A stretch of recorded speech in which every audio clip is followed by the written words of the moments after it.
마태복음 26장 36절로 46절에 있는 말씀을 저와 함께 교독하도록 하겠습니다.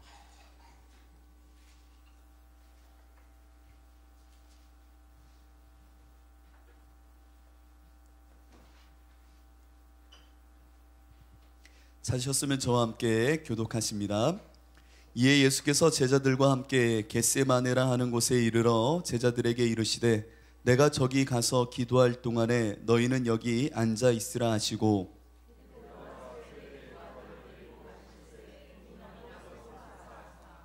이에 말씀하시되 내 마음이 매우 고민하여 죽게 되었으니 너희는 여기 머물라 나와 함께 깨어 있으라 하시고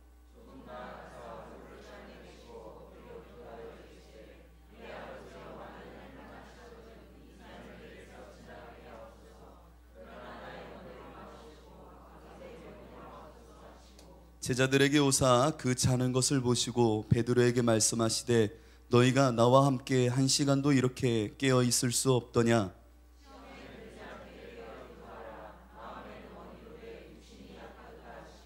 다시 두 번째 나아가 기도하여 이르시되 내 아버지여 만일 내가 마시지 않고는 이 잔이 내게서 지나갈 수 없거든 아버지의 원대로 되기를 원하나이다 하시고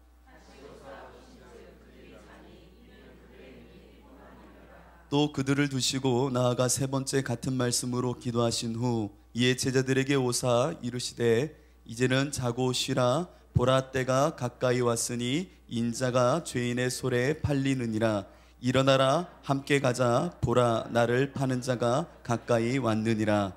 아멘. 오늘은 나와 함께 깨어있으라 나와 함께 깨어있으라 라는 말씀 제목으로 함께 은혜 나누려고 합니다. 제가 익숙한 말 하나를 해야 될 것 같습니다. 오늘의 시대는 위기의 시대입니다. 이렇게 말을 하면 어떤 마음이 드시나요? 정말 위기가 찾아왔다라는 마음이 막 긴박함으로 다가오시나요? 아니면 뭐가 문제인데? 도대체 뭐가 문제인데?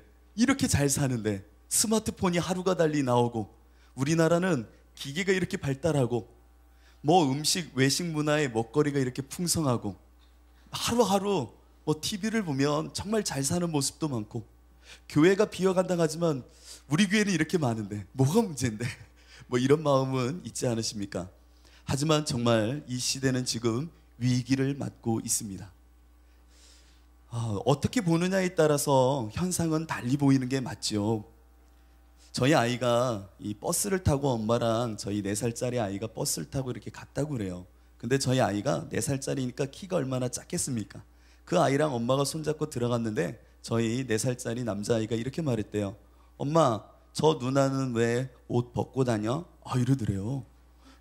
봤더니 무슨 얘기냐면 이 교복을 입은 학생들이 버스에 타 있는데 4살짜리가 볼 때는 저 누나는 다 벗고 다니는 거예요. 왜냐면 다리가 다 보이니까 저 누나는 왜 옷을 다 벗고 다니지? 그랬더니 그 주변이 이렇게 조금 웃었다고 그래요. 보는 관점에 따라 다른 거예요. 제가 볼 때는 그래도 입고 다니는 것 같은데 4살짜리 꼬마애한테는 저 누나는 옷을 다 벗고 다니는 이상한 광경이 보이는 거예요. 이게 어떻게 보느냐에 따라 이 시대는 위기인 것 같기도 하고 아닌 것 같기도 합니다. 그러나 분명히 기억하는 것은 이 시대는 위기가 맞습니다. 그래서 끊임없이 수많은 설교자들이 이런 말을 하죠. 깨어나야 됩니다. 잠자는 자여 일어나야 됩니다. 지금 깨어있을 때입니다. 주님이 언제 오실지 모르니 우리 깨어있읍시다. 이런 류의 설교가 많고 그 말에 대하여 우리는 예민하게 반응하기보다는 불감증의 모습으로 그런가 보다. 잠깐 설교를 들을 때면 좀 긴박함을 들을지 모르지만 삶의 일상에서는 내가 정말 깨어있어야 될 필요를 모를 때가 많다는 겁니다. 하지만 잘 기억해 보십시오. 예수님께서 참 제자는 이러한 모습이다 라고 말씀하셨던 한 장면을 제가 말씀드려 보겠습니다. 누구든지 나를 따라오려거든, 그러니까 내 정말 제자가 되려거든 날마다, 부사를 잘 보셔야 됩니다. 날마다 자기를 부인하고 자기 십자가를 지고 나를 따르라 라고 예수님이 말씀하셨습니다. 날마다입니다. 이 말을 역으로 말하면은 날마다 나는 다시금 살아난다는 얘기입니다. 날마다 나를 부인해야 된다는 얘기는 날마다 내 옛자아가, 옛 모습이, 구습을 따르던 인생의 모습이 다시 일어난다는 얘기입니다. 그러니까 역으로 생각해 볼 때에 우리는 그래서 깨어 있어야 되는 겁니다. 날마다 나를 부인할 수 있도록 깨어 있어야 되는 삶이 제자의 삶이기도 합니다. 여러분, 사도 바울을 기억할 겁니다. 사도 바울, 다메섹 도상에서 예수님을 만나서 사울의 인생은 다 끝난 건가요? 완성이 되어졌나요? 아닙니다. 다메섹 도상에서 만난 순간부터 이제 매 순간 나를 부인하며 예수님을 바라봄으로 그 십자가를 짊어지고 살았던 인생이 저 바울이었습니다. 그 바울의 인생이 왜 이렇게 예수님만 목 놓아 정말 그것을 목매어 정말 이렇게 살아갈 수밖에 없었는가? 그것은 그의 고백을 보면 알 수 있습니다. 내 주 그리스도 예수를 아는 지식이 가장 고상하기 때문이라. 이것이 바울이 그 모든 인생의 자랑을 배설물로 여기고 오직 예수를 바라보며 날마다 나를 부인하고 날마다 나를 부인하고 예수를 따를 수밖에 없었던 가장 큰 이유라는 겁니다.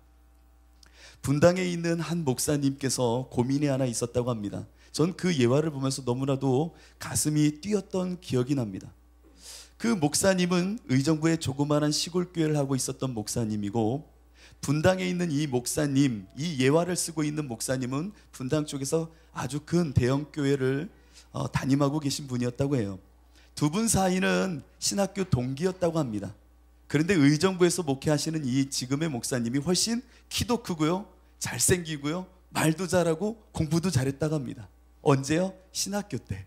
그런데 막상 20년, 30년이 지난 후에 보니까 이분은 분당에서 큰 교회를 하고 지금 이분은 의정부에서 할머니 20명 정도를 담임하는 목회자로 서로 차이가 나는 목회를 하고 있더라는 겁니다.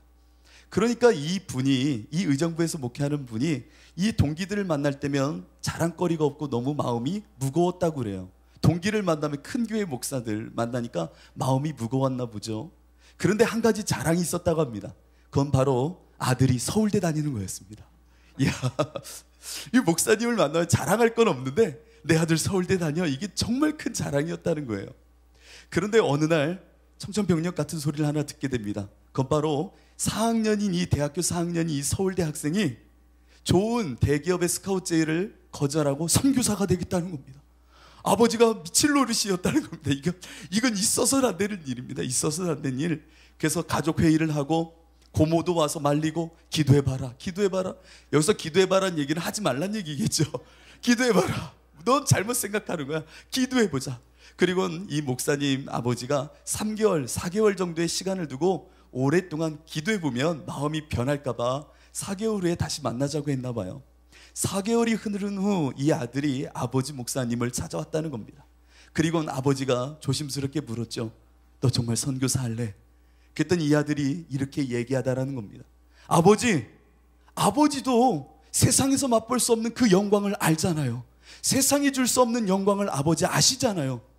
그래서 저도 그 길 갈래요 라고 말하는 순간 이 목사님은 주저앉고 말았다는 겁니다. 왜요? 아들이 선교사 한다는 결단 때문에요? 아니요. 내가 세상 그 어떤 영광보다 이 영광이 가장 값진 영광임을 알매도 내 아들을 향하여서는 세상의 영광을 탐하기를 원하는 이 마음이 눈물이 나도록 가슴 아팠다는 겁니다. 우리는 날마다 나를 부인하지 않으면요, 세상을 향하여 내 자아가 일어납니다. 다시금 살아납니다. 이것을 살아내는 내 모습을 볼 때에 나는 날마다 나를 부인하지 않고는 살 수 없는 겁니다. 이것을 다른 말로 하면 믿음을 유지한다는 겁니다.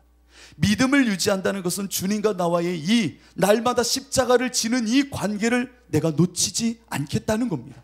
이것을 놓치는 순간 우리는 굳어집니다. 화석화되어지는 겁니다. 관계가 딱딱해지고요, 과거의 추억이 되고요, 예수님과 나와의 이 생생한 역동적인 믿음의 관계는 상실되는 그 당국을 맞이하게 된다는 겁니다. 그렇기에 오늘날 우리의 모습을 되돌아보면, 죄송합니다, 한국교회를 되돌아보면 정말로 위기는 맞습니다. 믿음이 굳어져 갔고요, 예수님과의 역동적인 믿음의 관계, 그 사귐 너머의 누림의 놀라운 영적 친밀함은 어느 틈엔가 멈춰버렸습니다. 그리고 성장도 멈췄고요, 그리고 많은 비판과 비아냥거림에 노출되어 있는 것이 한국교회가 맞습니다. 이와 같은 상황 속에 우리는 정말 깨어나야 됩니다. 잠자는 자여 깨어나라, 잠자는 자여 깨어나라. 오늘도 예수님께서는 겟세마네 동산에서 울부짖으며 우리에게 말씀하시는 것 같습니다. 누구누구야 깨어나라. 자지 말고 좀 일어나라. 지금은 너희가 그렇게 멈춰있고 굳어지고 믿음이 화석화되어질 때가 아니라 정말 잠에서 깨어날 때다. 일어나라. 일어나라. 예수님은 눈물로 우리를 불러고 계신지도 모릅니다. 여러분의 모습을 오늘 이 시간은 되돌아볼 때입니다. 사순절의 한 부분을 지나면서 우리는 오늘 예수님의 음성을 들어야 됩니다. 깨어나야 된다. 깨어나야 된다. 존 웨슬리 목사님께서는 이 잠자는 자의 면모를 여러 가지로 설교하고 그것을 잠자는 자여 깨어나라 라는 단편의 설교문을 작성하십니다. 그 내용을 제가 다 이야기할 수는 없지만 크게 세 가지로 나눌 수 있을 것 같아요. 비성도, 믿지 않는 이들이 잠자는 자라는 겁니다. 잠자는 자. 잠에 빠졌다는 것은 그 본래적인 모습 그대로를 유지하고 있다는 겁니다. 본래적인 모습이 어떤 모습이죠? 아담으로부터 범죄하여 하나님 없이 살아온 그 모습 그대로 허탄한 것을 쫓고 세상의 욕망을 사랑하며 세상의 자랑에 묶여있는 그 인생, 그 모습이 잠자는 자의 모습이라는 겁니다. 위로부터 태어날 줄 모르고 여전히 아래로부터 태어난 그 모습 그대로가 내 인생의 전부인지 알고 살아가는 그 모습이, 믿지 않는 그 비성도의 모습이 잠자는 자의 면모라는 겁니다. 그런데 더 답답한 것은 잠에 빠진 사람은요, 밤에 잔다는 겁니다. 이게 제 얘기가 아니에요. 잠에 빠진 사람은 언제 잔다고요? 밤에 잔다는 겁니다. 이건 제 얘기가 정말 아닙니다. 데살로니가전서 5장 6절로 8절에 보면 이런 말씀이 있죠. 그러므로 우리는 다른 이들과 같이 자지 말고 오직 깨어 정신을 차릴지라. 자는 자들은 밤에 자고 취하는 자들은 밤에 취하되 우리는 낮에 속하였으니 정신을 차리자 라고 말합니다. 재밌는 표현입니다. 자는 사람은 언제 잔다고요? 밤에 잔다는 거예요. 술 먹는 사람은 밤에 취한대요. 밤이라는 것, 이 시대는 이미 어둠이 임한 시대입니다. 공중권세 잡은 자들이 밤으로 우리를 초대하여 그 잠에 취하게 있게 하는 시대라는 겁니다. 그러니 그 밤에 취해서 그냥 푹 자는 겁니다. 때로는요, 교회 와서도 푹 자더라고요. 제가 이번 주에 우리 고등부 설교하러 가서 그리스도인의 면모는 거듭남 이후에 진정한 주가 주시는 자유야 하는데 자더라고요. 그래서 자유야, 자유? 그랬더니 애가 자고 있어요. 자유? 그랬더니 걔가 자냐고, 자유? 그랬더니 제가 정말 자유, 계속 자유, 그냥 계속 자유, 그냥 그래, 넌 자유, 그냥 주가 주시는 생명 이후에 자유를 누려야 돼 하는데 자유? 넌 계속 자냐? 그걸 누리니? 그랬더니 걔가 뭔 소린지 모르겠는데 자유, 그래 자유, 그냥 계속 자유, 그냥 자유, 계속 자더라고요. 자요. 밤이 되면 자듯 이 세대가 어두우니까 자야 되는 줄 알고 자는 그 모습이 진정 믿지 않는 이들이 그 속에서 히히덕거리며 정말 유유자적 자고 있다라는 겁니다. 그런데 이 이야기는 조금 밀어놓더라도요, 믿는 사람들도 자더라는 겁니다. 자신이 질병에 걸려 있으면서도 자신을 건강하다고 생각하고요, 허탄함에 빠져 있는데도 그것이 죽어감의 증상인 줄 모르고 자고 있는 성도들이 많다는 겁니다. 지옥, 죽음, 그 심연이 나를 막 잡아먹으려고 하는데도 뭐 먹으려면 먹어라, 뭐 모르겠다. 내가 뭐 이거 죽어가는 건지 모르는 채 이것이 건강한 줄 알고요, 심지어는요 죄를 아주 즐기듯 자연스럽게 한 번씩 누려봅니다. 뭐 이래도 되겠지 뭐. 머리로는 알아요. 이걸 범죄하면 하나님이 싫어한다는 걸 알면서도 무슨 간증을 근사하게 만들고 싶은 건 같은지 그냥 범죄해요.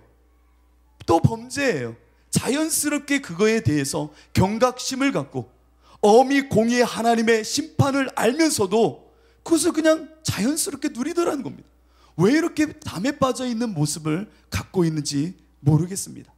그래서 성경을 보면 이렇게 말하죠. 라오디게아 교회 사람들과 같이 신앙생활을 하지 말라고 말합니다.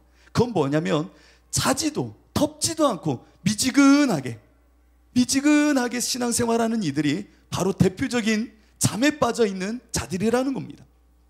분명하게 자든지 뜨겁든지 해야지 뭐 예수를 믿는 것 같긴 한데 범죄함을 경력으로 삼고 이것도 내 자유야 하면서 또 한번 범죄하고, 뭐 술 한잔 할 수 있는 거고, 범죄 한번 할 수 있는 거고, 주일 한번 빠질 수 있는 거고, 남한테 한번 사기치어 볼 수도 있는 거지 뭐. 가서 십자가에 회개하면 될 거 아니야.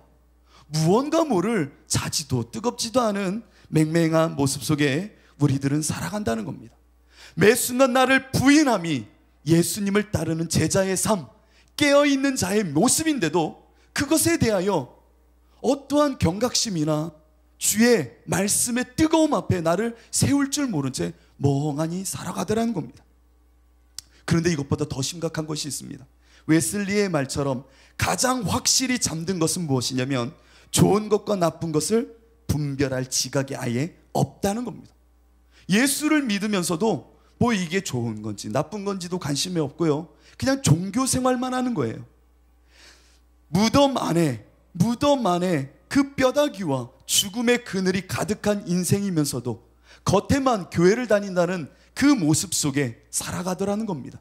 회칠한 무덤으로 교회에 나와 모습은 갖춰 있지만 그 안에는 여전히 죽음의 뼈와 죽음의 그늘과 죽음의 오물이 너무나도 가득한 모습이 있으면서도 그것이 좋은 건지 나쁜 건지도 모른 채 멍하니 살아가는 이 모습, 이것이 정말 하나님의 음성을 듣지도 못하고 생명의 말씀을 손으로 만져보지도 못하는 영적 무감각의 상태, 이 자가 정말로 심각한 잠에 빠져 있는 자라는 겁니다. 교회에 나와 있지만 죄를 말하여도 죄를 죄로 받아들이지 못하는 모습입니다. 이것이 죽어요 라고 말하여도 죽는가 보다 라고 생각만 할 뿐 내 온몸이 떨리지 못하는, 내 전 존재가 막 흔들리고 그 십자가 앞에 두렵고 떨림으로 구원을 완성하지 못하는, 어쩌보면 굉장히 이 굳은 살이 배긴 양심의 화인을 맞은 듯한 모습으로 살아가는 그리스도인들, 이 자가 정말 무서울 정도로 굳어져 가고 잠자는 자라는 겁니다. 저는 이 말씀을 이 사순절의 기간에 묵상하면서요, 그러면 어떻게 깨어 있어야 되지요 예수님? 어떻게 내가 깨어 있어야 되지요 예수님? 하고 막 묻게 되었어요. 묻는 가운데 이전에 말씀을 묵상했던 이 말씀을 하나님께서는 제 마음에 다시금 도드라지게 하면서 예수님께서 겟세마네에 제자를 향하여 나와 함께 깨어있자 라고 하셨던 이 본문을 생각나게 하시면서 깊은 하나님의 은혜를 주시더라고요. 그래서 오늘 이 시간 여러분과 함께 이 믿음의 온전함과 생생함과 역동적인 이 깨어있는 모습을 유지하고자 하는 마음을 이 본문을 통해서 함께 나누려고 합니다. 그렇다면 깨어있는 것이 무엇인가? 오늘 본문을 보면서 저는 한 가지를 깨닫게 되었습니다. 깨어있다라는 것은 예수님과 함께 내가 죽어질 저 십자가를 바라보는 것이 깨어있는 겁니다. 다시 한번요, 내가 정말 깨어있는 것은요, 내가 주와 함께 죽어질 저 십자가를 늘 바라보고 있는 것이 깨어있는 겁니다. 이것은 제 말이 사실은 아닙니다. 예수님께서는 오늘 본문에서 3번이나 나와 함께 깨어있으라 라고 말합니다. 다시 한번요, 나와 함께 깨어있자, 나와 함께 깨어있자. 헬라어 성경을 보면은 깨어라는 말은 그레고룬 테스라고 말합니다. 이 말을 NIV에서는 watchful이라고 번역을 합니다. 영어입니다. watchful, 이것은 알아들을 수 있게 집중하다라는 뜻입니다. 경계하여 보다라는 뜻입니다. 근데 이것을 킹제임스 버전이나 헬라어를 옮긴 대다수의 영어 성경은 이렇게 번역을 합니다. Watch with me 이렇게 말합니다. 괜찮나요 발음이요? Watch with me 라고 모든 번역서는 대다수 이렇게 헬라어를 옮깁니다. Watch with me, 한번 보십시오. 자유 자는 이들이 있어요. 자유. Watch with me, watch with me. 예수님께서는 깨어있으라 라고 하는 이 헬라어를 영어로 옮기면 Watch with me입니다. Watch with me. 한번 생각해 보세요. Watch with me, 나와 함께 보라.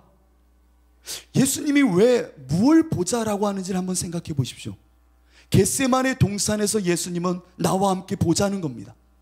깨어있으라를 생각하지 마시고 Watch with me, 이 영문을 한번 생각해 보십시오. 나와 함께 보자. 겟세마네에 올라 계신 예수님께서는 제자들에게 나와 함께 보자는 겁니다. 뭘 보자는 얘기죠? 예수님이 과연 뭘 보고 계셨던 것이죠? 겟세마네 동산에서 예수님은 뭘 보고 계셨던 것이죠? 뭘 보셨을까요? 예수님은 정말 피가 땀이 되도록, 그리고 이 쓴 잔을 눈앞에 두면서 주여 이것을 내 앞에서 거두어 가시길 원합니다. 그러나 나의 원대로 마시고 아버지의 뜻대로 되길 원합니다 라고 끊임없이 기도하면서 바라보고 있었던 것이 있다는 겁니다. Watch with me, 나와 함께 보자는 겁니다. 뭘 본 겁니까? 십자가였습니다. 내가 죽어져야 될 저 십자가를 나와 함께 보자는 겁니다. 내가 이렇게 마음이 아프고 고민하여 죽게 된 내 마음속에 나는 저 십자가를 보며, 저 죽어져야 될 십자가를 보며 이렇게 애통하는데, 내 제자들아 너희는 왜 자고 있냐 라는 얘기입니다. 나와 함께 깨어보자는 겁니다. 나와 함께 깨어보자는 겁니다.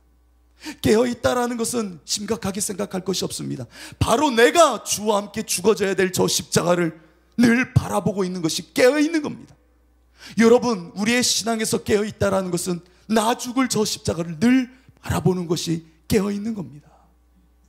여러분은 무엇이 깨어있는 것이라 생각하십니까? 늘 기도하는 것이요? 맞지요. 그러나 엄격히 말하면 주님과 같이 하나님이 주신 저 십자가를 늘 바라보며, 그 십자가는 내가 죽어져야 될 십자가임을 아는 것이 깨어져 정말 깨어 살아가는 인생의 모습입니다.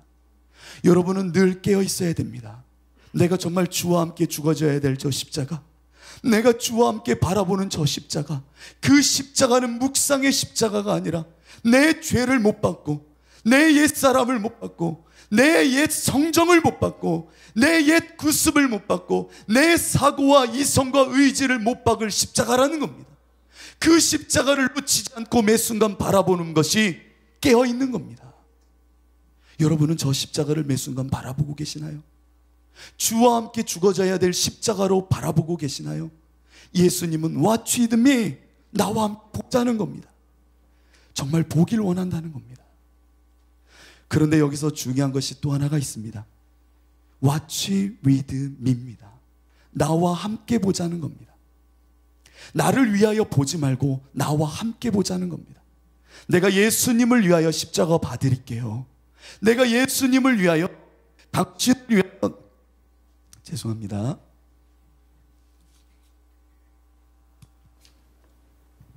당신을 위하여 이 십자가를 보는 인생이 아니라 당신과 함께 십자가를 보기 원한다는 겁니다. 우리는 쉽게 생각하면, 깨어있다라고 하면 십자가를 바라보면 내가 매 순간 죽어져야 될 내 모습을 못 박는다 하면서 이 모든 것이 예수를 위하여 한다 생각합니다. 아닙니다. Watch with me입니다. 나와 함께 하는 겁니다. 내가 주님을 위하여 십자가를 바라본다고 말하는 것은 내가 아직도 주인이 되어져 있다는 겁니다. 당신을 위해서 내가 한번 십자가를 바라봐 드릴게요. 그래요, 내가 예수 믿으니까 한번 십자가에 죽어 드릴게요. 가끔씩 이런 표현하죠. 야, 내 진짜 못 참겠네. 예수님 잠깐만요, 십자가 한번 내려갔다 올게요. 또 올라와서, 내가 그래도 예수님 때문에 내가 잠깐 내려갔다 올라왔습니다. 신앙은요, 예수를 위하여 바라보는 것이 아닙니다. 주님을 따라 그 십자가를 바라보는 겁니다. 신앙이라는 것은 내가 생각하는 바를 주님을 위하여 내어놓는 것이 아니라 주님이 바라보시고 주님이 십자가에 죽어지시는 그 사건 앞에 나도 뒤따라가며 그것을 수용하는 것이 믿음이요, 십자가의 나를 부인하는 삶입니다. 내가 주인이 되어져서 주님 이것을 위하여 십자가에 내 못 박아 드릴게요, 내가 한번 죽지요 뭘, 이것이 아니라 깨어있다라는 것은 매 순간 주님과 함께라는 것을 놓치지 않는 겁니다. 왜? 예수가 내 주인이시기 때문입니다. 내가 주도권을 잡고 주를 위해서가 아니라 주님과 함께, 아니 그분을 뒤따라 그분을 향하여 그분의 마음을 담아 내가 주님을 향하여 나아가는 삶, 그것이 깨어있는 삶입니다. 여러분은 매 순간 무엇을 누구와 함께 보고 있습니까? 깨어있다라는 것은 매 순간 나 죽을 저 십자가를 면밀히 보며 세상 그 어떤 것을 먼저 만나지 않고 그 죽어질 십자가를 통해 세상을 만나는 겁니다. 우리는 세상에 살아가나 이제 십자가, 그 예수만 만나는 삶입니다. 아멘이십니까? 우리는 세상에 살아가나 세상을 직접 만나지 않는다고요. 오직 저 십자가를 통해서 만납니다. 예수를 통해서 만나고요, 예수님과 함께 십자가, 그 내 죽어질 십자가를 통하여 주님이 주시는 마음을 담아 살아가는 이들이 그리스도인입니다. 자녀를 만날 때도 십자가를 통해 만나야 됩니다. 세상을 만날 때도 십자가를 통하여 경험해야 되는 겁니다. 무슨 일을 당하여도 내가 세상과 직접 조우하면은 우리의 인생은 흔들릴 수밖에 없어요. 내 욕심을 챙길 수밖에 없다고요. 그래서 믿음을 지켜 깨어있다라는 것은 매 순간 십자가를 통하여만 세상을 만나고 세상을 그 십자가를 통하여 받아들이겠다는 겁니다. 그렇기에 깨어있는 것이 중요한 겁니다. 내 생각이 앞서 주님을 위하여 십자가에 죽어지는 것이 아니라 주님이 바라보는 세상을 내 마음에 담고, 주님이 바라보는 내 자녀를 내가 바라보고, 주님이 바라보는 내 교회를 내가 바라보며, 이 세상을 향한, 이 민족을 향한 예수가 바라보는 그것을 내가 수용하는 것, 그것이 믿음을 지켜 깨어있는 삶입니다. 여러분, 우리의 삶은 깨어있어야 됩니다. 고린도전서에 보면은 사도 바울의 자랑과 그에 따른 권면 하나를 확인하게 됩니다. 형제들아, 내가 그리스도 예수 우리 주 안에서 가진 바 너희에 대한 나의 자랑을 두고 단언하노니 나는 날마다 죽노라. 깨어 의를 행하고 죄를 짓지 말라. 사도 바울의 자랑은 단 하나였습니다. 나 맨날 죽어. 이게 자랑이었다는 겁니다. 그래서 나는 깨어 있어. 이것이 사도 바울의 자랑이었습니다. 여러분, 저 주와 함께 죽어질 십자가를 바라보십시오. 날마다 바라보십시오.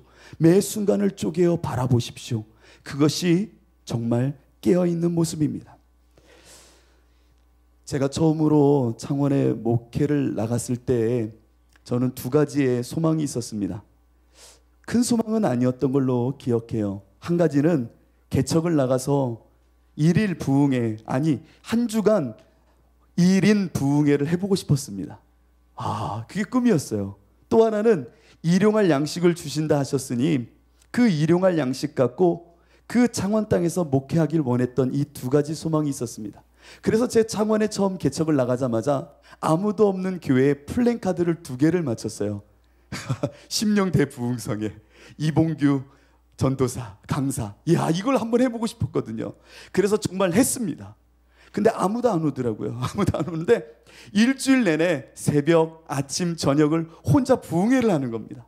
아무도 없는 장의자 6개 있는 그곳에서 혼자 부흥회를 하는데, 저 택배기사 아저씨가 오시더라고요. 근데 택배기사 아저씨가 와서 보니까 아무도 없는데 혼자서 막 뭔가를 하고 있으니까 그분이 창밖에서 저를 보더니 그러는 거예요. 뭐냐면 내가 택배를 갖고 갔는데 어디다 놓을까요? 이걸 묻는 겁니다. 제가 근데 설교하다가 내려가서 택배 받고 올 수는 없잖아요. 아무리 교인이 없지만. 그래서 제가 그랬어요. 주여! 놓고 가라고. 그리고 나서 제 일주일 부흥회를 혼자 했습니다. 너무 좋더라고요. 그리고 나선 만 6년 2개월 넘는 시간을 하나님이 주시는 일용할 양식을 위하여 저는 한 가지 한 것이 있었습니다. 그것이 무엇이었냐면 아침 10시에 교회에 출근하는 겁니다. 아무도 없고 어떻게 보면 할 일이 많다고 하지만 개척교회인지라 할 게 없는 그 교회에 6년 2개월 동안 정말로 특별한 일 없이는 한 번도 빠지지 않고 매일 출근하는 겁니다. 여러분, 이건 별로 대단해 보이지 않지만 정말 대단한 일입니다. 아무도 없는 교회, 할 일 없는 그 교회에 매일 10시에 출근을 하는 겁니다. 그 출근하는 그 모습 속에 일용할 양식을 주신다 하셨으니 오늘은 무엇을 주실까? 이것을 바라면 매일같이 나와 있는데 주님은 저에게 한 가지 양식을 주시기 시작하셨습니다. 그 양식이 무엇이었냐면 강대상의 십자가를 매일 바라보게 하는 겁니다. 아무도 없는데 젊은 사람이 매일 앉아서 하는 일이 뭐냐면 이 교회에 앉아서 십자가만 보고 있는 겁니다.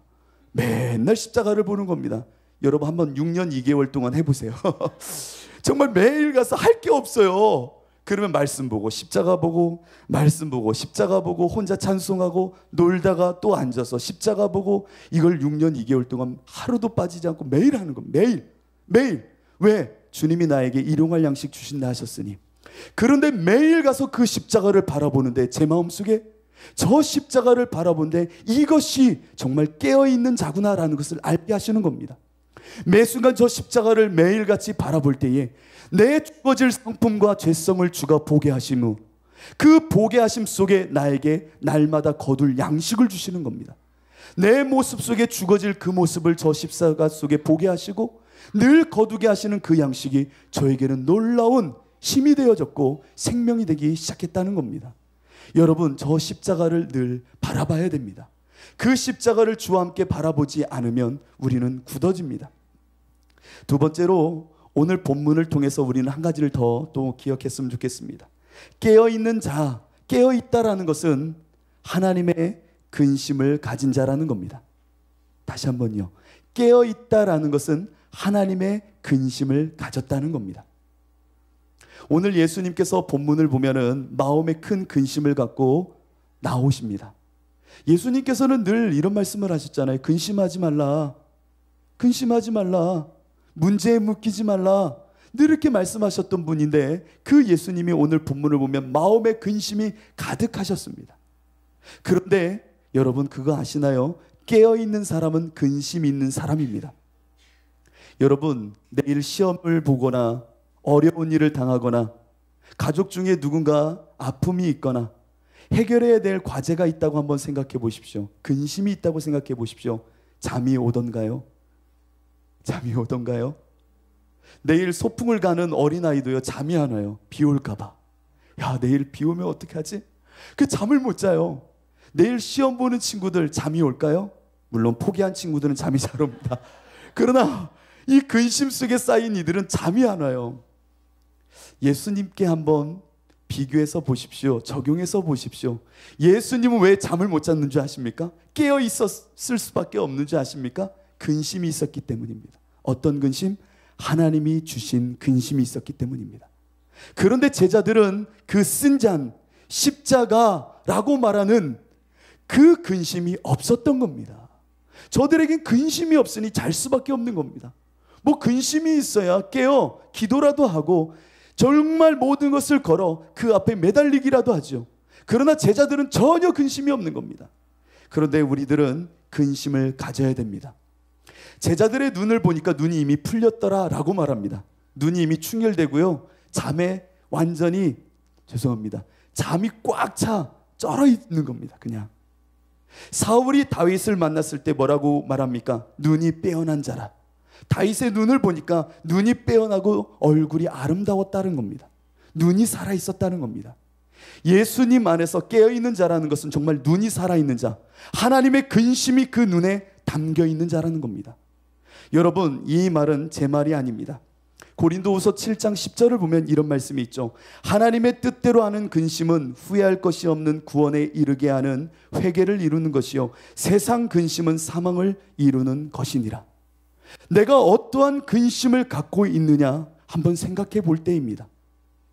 여러분, 세상 근심은 우리를 사망에 이르게 하지만 하나님이 주신 근심은 우리를 하여금 후회할 것이 없는 생명에 이르게 하는 법입니다. 예수님이 가졌던 근심은 세상 근심이 아니라 하나님의 근심이었다는 겁니다. 이 땅에 생명을 줄 근심, 하나님의 구원의 역사를 이룰 근심, 그 근심을 갖고 있었던 이가 우리 예수님이셨습니다. 그러나 그에 비해 제자들에게는 그 하나님의 근심이 전혀 없었기에 그냥 눈은 풀려 있고 잠에 빠져 있을 수밖에 없었다는 겁니다.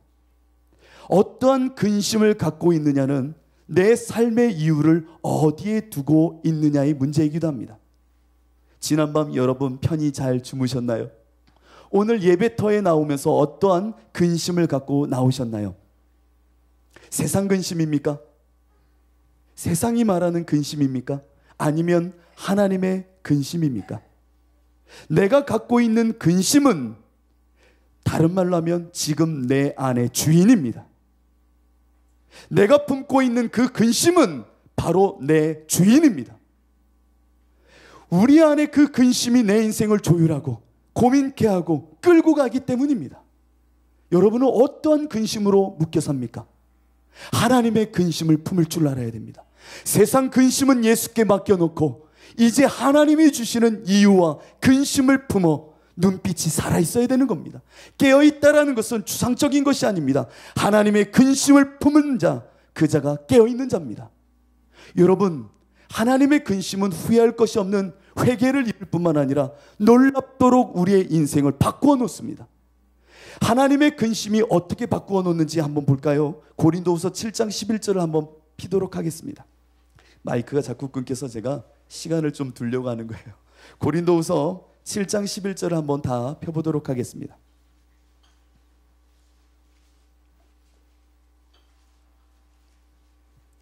고린도후서 7장 11절을 저와 함께 큰 목소리를 읽어볼까요? 시작. 보라, 하나님의 뜻대로 하게 된 이 근심이 너희로 얼마나 간절하게 하며 얼마나 변증하게 하며 얼마나 분하게 하며 얼마나 두렵게 하며 얼마나 사모하게 하며 얼마나 열심 있게 하며 얼마나 벌하게 하였는가. 너희가 그 일에 대하여 일체 너희 자신의 깨끗함을 나타내었느니라. 아멘. 하나님의 근심을 갖고 있으면요, 놀랍도록 우리로 하여금 바뀌게 만듭니다. 하나님의 근심으로 깨어 있으면요, 하나님의 근심은요, 세상 근심과 달리 우리로 하여금 간절하게 만들고 변증하게 하고 분하게 하고 얼마나 두렵게 하며 얼마나 사모하게 하며 얼마나 열심을 갖게 하며 얼마나 벌하게 하는지 모릅니다. 세상 근심은 나를 죽어지게 만드나 하나님의 근심은 나로 하여금 사모하고 변증하게 하고 열심을 내게 하고 게으르지 않게 하고 최선을 다하는 인생으로 만들어낸다는 겁니다. 그러니 하나님의 근심을 갖고 있는 이 깨어있는 인생이 중요한 겁니다. 예수님은 이런 말씀을 하셨죠. 수고하고 무거운 짐진 자들아 다 내게로 오라. 수고하고 무거운 짐진 자들은 다 내게로 오라. 내가 너희를 쉽게 하리라. 나는 마음이 온유하고 겸손하니 나의 멍에를 메고 내게 배우라. 그리하면 너희 마음이 쉼을 얻으니 이는 내 멍에는 쉽고 내 짐은 가벼움이라 하시니라. 예수님께 나온 자들은 세상의 근심의 멍에를 다 드리고 하나님의 근심을 메고 나가는 자입니다. 예수님의 진정한 깨어있는 제자들은 믿음의 온전함을 갖고 있는 자는 세상 근심을 갖고 와 예수님께 내어 맡기고 이제 쉽고 가벼운 하나님의 근심을 갖고 달려가는 자들, 이 자가 깨어있는 자입니다. 이 근심, 하나님의 근심은 우리로 하여금 놀랍도록 새로운 인생을 만들어내 깨어있는 참다운 진실한 그리스도인들을 만들어냅니다. 여러분 안에 이 근심이 있습니까? 정말 참을 수 없는 이 근심, 이 죄가 무엇이기에 나를 부여잡고 늘 이렇게 나를 넘어지게 하는가? 이 죄에 대한 고민 때문에 고린도전서에 있는 이 고린도 교회의 사람들은 정말 자신의 인생을 들어 정말 이 죄성을 끌어내고자 노력하고 변증하며 열심을 내고 사모함 속에 이 죄의 끈을 끊어버림으로 하나님의 거룩한 삶을 만들어내기 시작합니다. 마찬가지로 하나님이 주신 근심 속에 우리는 세상의 죄성을 끊어버리고 하나님이 원하시는 거룩함의 모습을 갖추어 나가게 된다는 겁니다. 여러분, 이와 같은 모습이 우리 안에 있어야 됩니다. 이것이 깨어있는 자입니다. 깨어있는 자. 가정을 향하여, 내 민족을 향하여, 열방을 향하여, 교육 환경을 향하여, 선교를 향하여, 죄성을 향하여 내가 품는 하나님의 근심은 하나님이 기대하는 내 인생을 만들어 놓습니다. 여러분이 품는 그 근심이 하나님의 근심이 될 때에 그 근심을 통하여 그 땅에 하나님의 영광과 거룩함을 여러분을 통하여 드러내기 시작하시니 이것이 깨어있는 자들의 면모라는 겁니다. 우리 젊은이들은, 우리 수지 선한 목자 교회에 속해 있는 이들은 반드시 하나님의 근심이 있어야 됩니다. 이 근심 때문에 게으를 수가 없고, 이 근심 때문에 분을 내며, 이 분을 내며 내 인생을 변증하는 인생을 살아내야 되는 겁니다. 지금 이 모습 이대로 멈춰 있을 수 없고, 이 근심 때문에 저 가정을 향하여, 저 열방을 향하여, 이 민족을 향하여 내가 변화되어 하나님의 거룩함을 드러낼 줄 알아야 된다는 겁니다. 여러분, 이 근심을 품는 자, 십자가를 바라보는 자입니다. 주와 함께 십자가를 바라보라. 내가 죽어질 저 십자가는 사실 하나님의 근심이었다는 겁니다. 깨어있다라는 것은 늘 하나님의 쉽고 가벼운 근심으로 살아간다는 겁니다. 어떤 이에게는 영혼 구원이, 어떤 이에게는 이 민족을 살리는 열방을 향한 선교의 열정이, 죽어가는 이들을 향한 하나님의 근심을 품은 어떤 이에게는 의료 선교가, 어떤 이에게는 가정을 살리는 일이 하나님의 근심으로 다가오는 이들이 있을 겁니다. 그것 때문에 깨어있게 되는 겁니다. 그것 때문에 내가 변화되는 겁니다. 깨어있다라는 것은 추상적인 것이 아닙니다. 마이크가 자꾸 끊기니까 제가 고등학교 때 좋아했던 시 한 편을 읽어드리도록 하겠습니다. 네, 마이크가 이 에코를 주려고 그러는 것 같아요. 막 끊겼다, 들어왔다. 깨어 있어야 됩니다. 마이크도 깨어 있어야 됩니다. 제가 고등학교 때 좋아했던 시 중에 윤동주의 시 중에 십자가란 시가 하나 있었어요. 쫓아오던 햇빛인데 지금 교회당 꼭대기 십자가에 걸렸습니다. 첨탑이 저렇게 높은데 어떻게 올라갈 수 있을까요?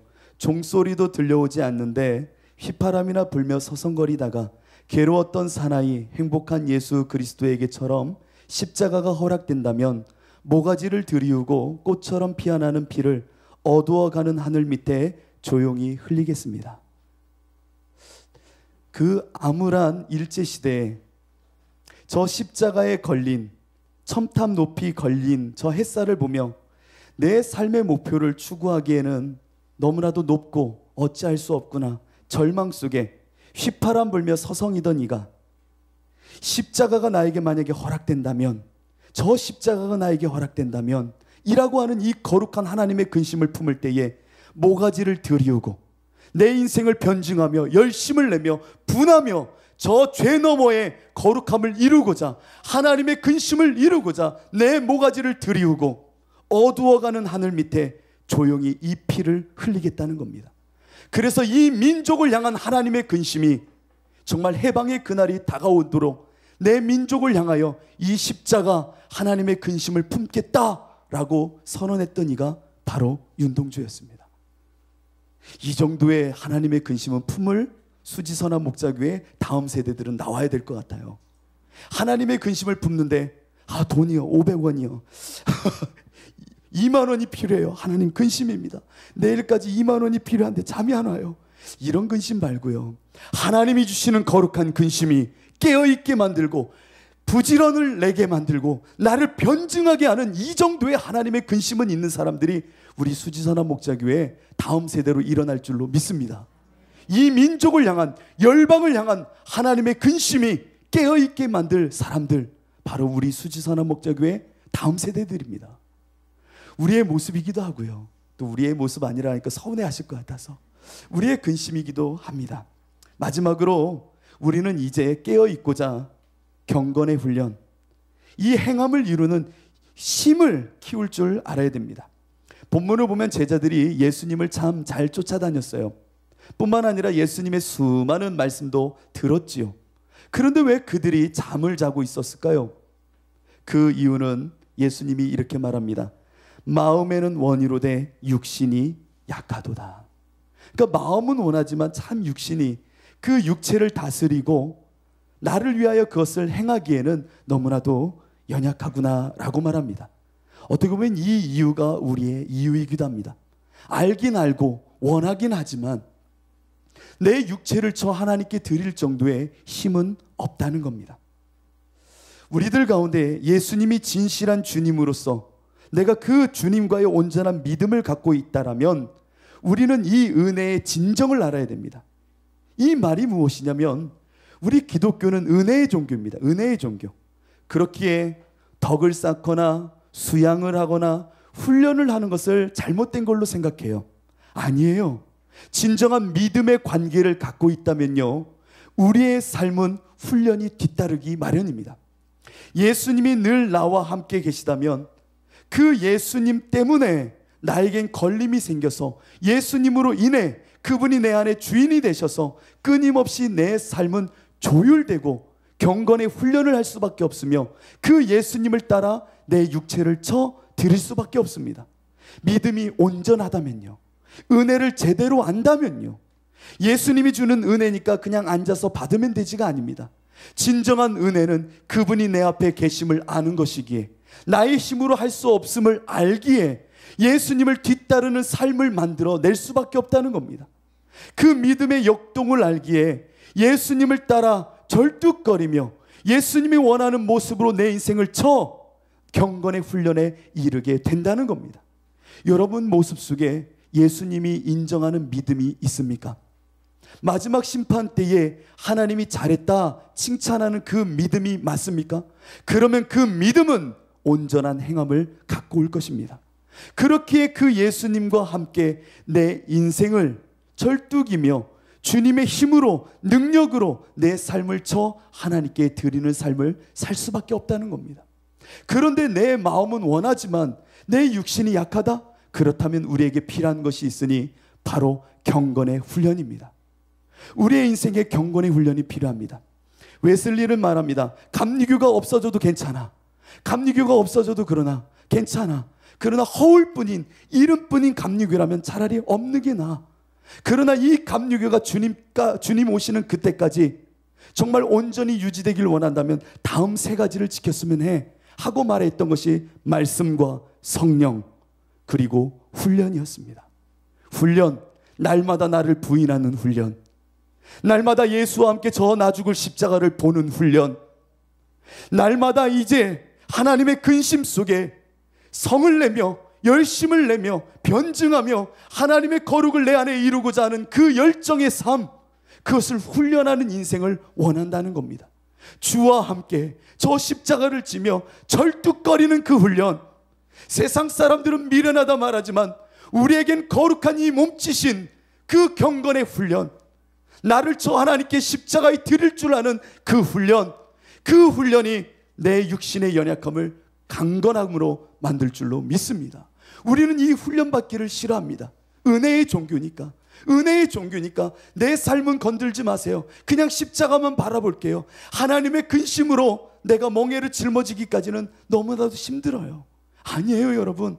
우리는 하나님의 근심 속에 내 인생을 하나님께 쳐 나를 산재물 삼아 하나님께 드릴 줄 알아야 됩니다. 이제 깨달아야 합니다. 내가 죄를 짓는다면 죄의 유혹이 강해서가 결코 아닙니다. 주님이 나와 함께 계시다는 사실을 내가 대면하지 못하기 때문입니다. 내게 염려와 두려움이 가득하다면 걱정거리가 있어서가 아닙니다. 주님이 나와 함께 계시다는 것이 믿어지지 않기 때문입니다.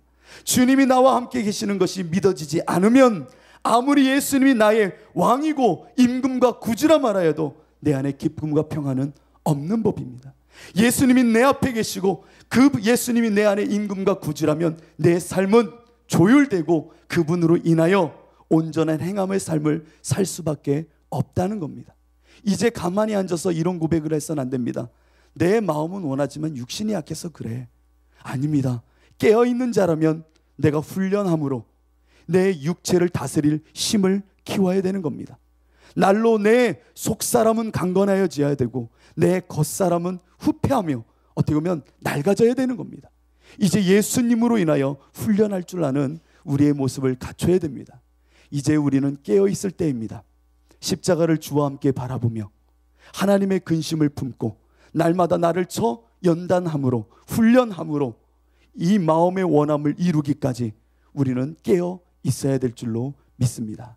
이 시간 함께 찬양하고 기도했으면 좋겠습니다. 하나님, 주 오시는 그날까지 깨어 있길 원합니다. 날마다 주와 함께 나 죽을 저 십자가를 보게 하여 주옵소서.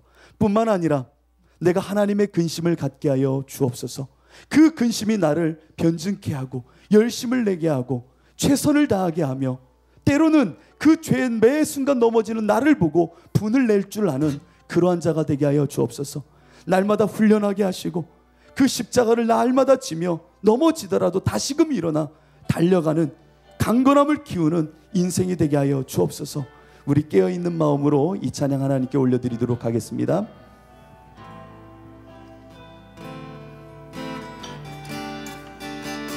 내 눈 주의 영광을 보내. 내 눈 주의 영광을 보내. 우리 가운데 계신 주님, 그 빛난 영광, 그 빛난 영광 온 하늘 덮고 그 찬송 온 땅 가득해. 그 찬송 온 땅 가득해. 내 눈 주의 영광을 보네. 내 눈 주의 영광을 보네. 찬송 가운데 찬송 가운데 서신 주님, 주님의 얼굴은 온 세상 향하네. 권능의 팔을 드셨네. 권능의 팔을 드셨네. 주의 영광 이곳에 가득해. 우린 선에 주님과 함께 찬양하며 우리는 전진하리. 모든 열방 주 볼 때까지. 이 시간에 함께 기도했으면 좋겠습니다. 늘 깨어있길 원합니다. 잠든 자여 깨어나라 하시는 주님, 내가 일어나길 원합니다. 깨어나길 원합니다. 주와 함께 나 죽을 저 십자가를 매 순간 보길 원합니다. 하나님의 근심을 가진 자가 되길 원합니다. 날마다 나를 쳐 훈련함으로 경건에 이르도록 하나님께 드리길 원합니다. 하나님 깨어있게 하여 주옵소서. 주님 부르시는 그날까지 깨어있게 하여 주옵소서. 이 시간 주여 한번 부르시고 기도하도록 하겠습니다.